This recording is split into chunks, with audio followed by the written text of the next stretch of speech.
Bullshit. Pretend for a moment we've entered a parallel universe, free of bullshit and full of bold solutions. That's what the No Bullshit Marketing Show is all about. I'm your host, Dave Mastovich. The No BS Show is brought to you by Audible.com. Get a free audiobook download and 30-day free trial at audibletrial.com/nobs for your free audiobook. Over 180,000 titles to choose from for your iPhone, Android, Kindle, or MP3 player. It's episode 133 of the No Bullshit Marketing Show, and it just hit me as we went live that the first house I lived in was 133 Spruce Street. Wow, I hadn't thought about that in a long time, so I guess this episode has some significance that I didn't even realize, and part of that significance is that I am going to struggle to say significance, but today's show is going to focus on a couple of main themes that I want to focus on at length. So I'll be going solo this time around, no guest, and from time to time we do that when we feel we've got some real no bullshit content that we want to talk about. I'm fortunate to work directly with a lot of C-suite people, or I guess now it's CXO, when referencing CEOs, CFOs, COOs, CMOs, and whatever other titles are out there. But seriously, when you're talking about chief executives or chief financial officers or chief marketing officers, there is a certain mindset. And it's mostly great to work with talented leaders who instill the culture at their companies. But like anything, it's also challenging and has its challenges. And one of those challenges for us here at Mass Solutions, and for me personally, for the past decade or so, has been striving to convince CXOs, C-suite people, and entrepreneurs, business owners to embrace social media marketing. And I mean, it's been a challenge. And when I say about 10 years, I'm not too far off. I think it's about 8 or 9 years ago when we first started offering social media marketing programs as part of Mass Solutions services. And back then, we were probably a little ahead of the curve for our region because it wasn't something that the people we were talking to in Western Pennsylvania were ready for. But maybe that was the case back then. But over the years, you just continue to see and hear the same response to social media marketing. Now, it's tweaked a little bit. The old days, it was just, I don't think I need to be on there. And I used to make the analogy, do you remember when a website was optional? And anybody over the age of 30 remembers when a website was optional. Around the turn of the century, 98, 99, 2000, 2001, companies actually didn't have websites. They had no web presence because they thought it was optional. They thought it was something that we could decide whether to do or to not do. So in 2008, 9, 10, even into 11, I used that analogy and said, back then, we thought a website was optional, but then quickly people realized it wasn't. And I talked about how social media marketing and having a strategy behind it wasn't optional 5 years ago, 6 years ago, 7 years ago, and it's certainly not optional today. Well, what's changed is companies will say they have a social media philosophy, strategy, tactics, and they might, but it's still not embraced. It's still not put to the level of true no bullshit marketing. And why is that reason? There's a number of reasons. I'm going to give one overarching one, then I'm going to give about 4 or 5 specific ones. The first overarching reason why is most people actually don't have true no bullshit marketing. They don't have a real integrated marketing approach. Most companies still struggle to understand and execute and live by real marketing. Most companies still do not have a marketing culture. Some consciously choose to have a sales culture. A lot of times that is a more B2B company. A lot of times that is a company under $100 million a year in annual sales. They flat out choose to have a sales culture. They feel they don't need a marketing culture. They don't understand a marketing culture. Even bigger companies and B2C companies still, though, have not fully embraced social media to the level of where social media marketing is more than traditional marketing. And that's where people really need to go to be no bullshit marketers. So when I look at some of the specifics, senior leaders still have concerns about social media marketing. Some admit that they have concerns, while others try to rationalize that they get it. And they'll even mention, we're trying it. Or we're now Twittering, or some crazy way of describing it. Or we have Suzanne over there doing Snapchat for us. What we found is that leaders avoid social media for one or more of these specific following reasons. First, they're really unfamiliar with how to use much of social media. Now, what I mean by that is it's not like 10 years ago where senior leaders really barely had a knowledge of any social media platforms. Nowadays, most senior leaders are involved and try and spend some time on at least one. So some people like LinkedIn that are executives and they're pretty decent at that, but they don't really bother with Instagram to even understand it. They don't really get what Snapchat's up to. And maybe they understand Facebook because they know they have a relative that does too much time on Facebook. But they're really unfamiliar with how to use social media in general and specifically beyond one thing that they use personally. So since they're unfamiliar with how to use social media, that leads to social media appearing overwhelming. If you're a senior level person, if you're an owner of a company, you're an entrepreneur who's had success, you are in that C-suite, admitting that something is overwhelming is not something you do very often. And it just is the case, because if you are in that position, you tend to have had to have believed in your approach and your mindset and your philosophy. I know personally that's part of what's helped me to achieve what I've achieved, is that I am confident in my beliefs and my ideas.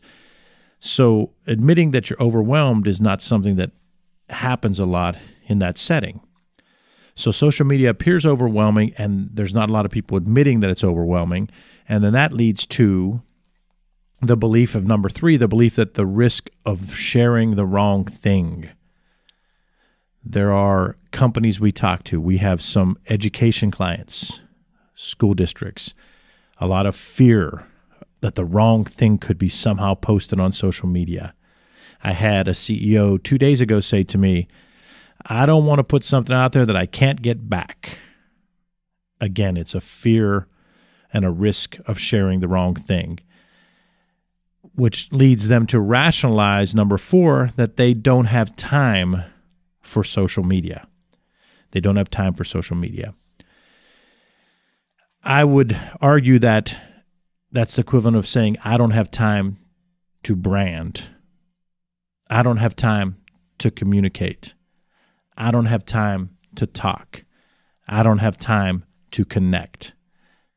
When you think in those terms, Mrs. CEO and Mr. CFO, when you think like that and you try to put it in perspective and change that word, Mr. Entrepreneur, instead of saying, I don't have time for social media, say, I don't have time to build relationships.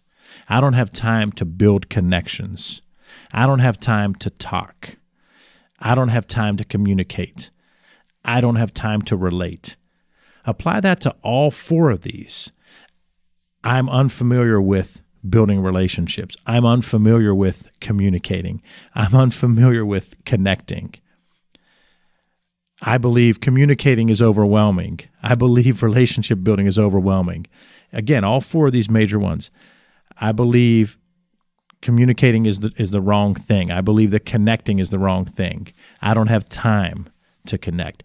That's what I would urge you to do if you're listening, or if your boss is in the same area where they think that they have these major 4 reasons. They're unfamiliar with most of social media. They think it appears to be overwhelming. They are worried about sharing the wrong thing, or they feel they don't have time for social media. Convince them to exchange those words. Put in the word connect. Put in the word communicate. Put in the word build relationships. Those 2 words. But it's been amazing to hear the pushback from the C-suite, the CXO, from the entrepreneur, from the creative leaders. And what they don't understand is that social media and digital engagement matters to your reputation and your company's reputation. And that's not just me. That's not just me here on the No Bullshit Marketing Show saying social media and digital engagement matters to your reputation and your company's reputation. A study shows 2/3 of consumers say their perceptions of CEOs affects their opinion of the companies. 2 out of 3 consumers, whether it's B2B or B2C, say their perceptions of CEOs affects their opinions of the companies. So if you've got those fears I mentioned, that it's overwhelming, that you're worried about sharing the wrong thing, you're not sure that you understand all the different mediums, or that you don't have time for social media, know that 2 out of 3 of your current and prospective customers say their perceptions of you affects their opinion of your company. And how are they finding out and creating that perception of you? They're going to your social accounts. They're looking at your LinkedIn. They're looking at you on Twitter if you're not there. They're looking at you throughout various social media outlets. And 2 out of 3 of them are creating their perception of you and applying that to their opinion of your company. You have a choice. It's a now or later choice, a now or later kind of thing. You can get on board for real now, or you can wait and be forced to get on board later. It's about attention and influence today, not selling and telling. It's about attention and influence today, not selling and telling. This has been a dramatic shift that the CXO, C-suite people have to understand. Attention and influence is what we're all about in the buying and selling of ideas, products, and services today. We have to be able to grab the attention of our key target audiences and then influence them. It's not the old way of selling and telling. If you're not able to grab their attention, you're not going to be able to influence them, and you won't grab their attention unless you're good at social media marketing, and not just your company, not just your marketing team that you said, oh, I have 4 or 5 people and they're gathering all the stats and they put the stuff and they post things on Twitter for us. That's getting you closer. But if you want real attention and influence, you have to embrace social media yourself and make sure that your perception is good, because 2 out of 3 of your customers say their perceptions of CEOs affect their opinions of your companies. So remember, it's about attention and influence, not selling and telling.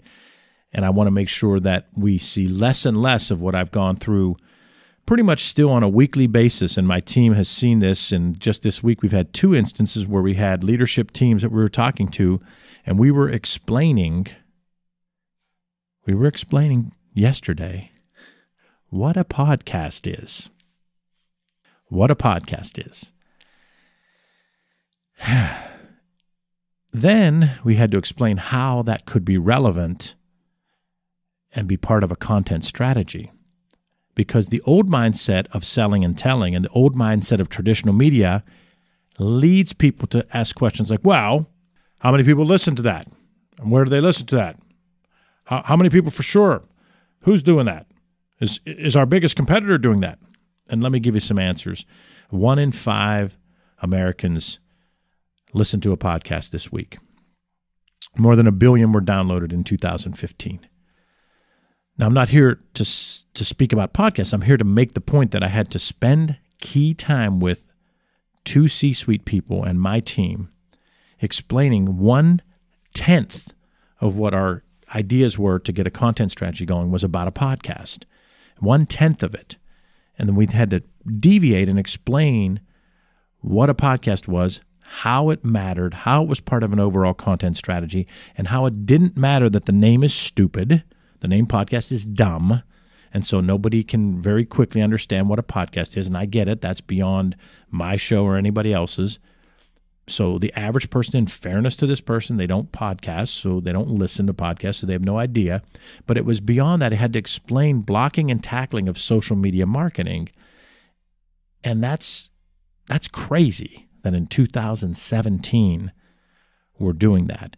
So my encouraging thing is to get CXOs to think in terms of beyond just that one social media outlet that they're personally comfortable with, and beyond the old way of thinking of selling and telling, and beyond thinking that they don't need a certain thing, like they don't need a LinkedIn presence. The company has that covered. They don't need to respond on Twitter because the company's got that covered.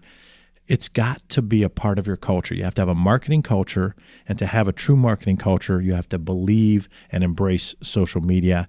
You have to believe it's about attention and influence.